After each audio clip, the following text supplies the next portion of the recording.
Effective nuclear charge क्या होता है? जैसे कि कोई एटम में न्यूक्लियस होता है, ठीक है, ये न्यूक्लियस सराउंडेड होता है नंबर ऑफ शेल से। इसमें जो आउटर मोस्ट इलेक्ट्रॉन होता है, ठीक है, आउटर मोस्ट इलेक्ट्रॉन होता है, ये जो आउटर मोस्ट इलेक्ट्रॉन होता है ये टू टाइप्स के इंटरेक्शन को फील करता है।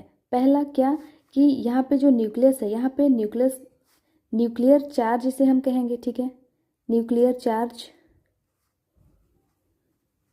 पॉजिटिव चार्ज होता है न्यूक्लियस में।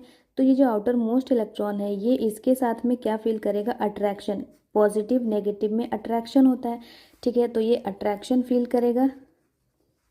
और एक क्या करेगा, यहाँ पे जो अंदर में जो शेल है यहाँ पे भी तो इलेक्ट्रॉन्स होते हैं, ठीक है, यहाँ पे भी तो इलेक्ट्रॉन्स होते हैं क्योंकि सारे ऑर्बिट में इलेक्ट्रॉन्स होते हैं।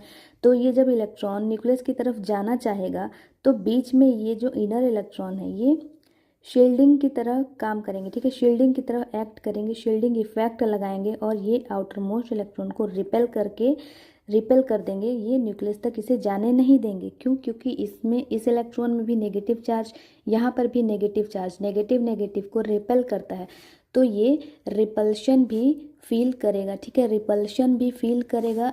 Repulsion bye inner electron, repulsion bye inner electron feel करेगा, ठीक है, और अट्रैक्शन बाय न्यूक्लियस, ये दो टाइप्स का इंटरेक्शन फील करता है आउटर मोस्ट इलेक्ट्रॉन, ठीक है, outer most electron. Outer most electron दो टाइप के इंटरेक्शन फील करता है। पहला क्या? अट्रैक्शन बाय न्यूक्लियस और रिपल्शन बाय इनर इलेक्ट्रॉन।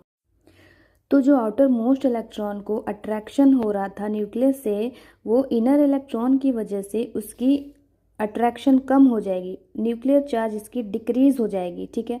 तो इसी डिक्रीज्ड न्यूक्लियर चार्ज को हम क्या कहते हैं? इफेक्टिव न्यूक्लियर चार्ज, और इसे हम डिनोट करते हैं जेड इफेक्टिव से।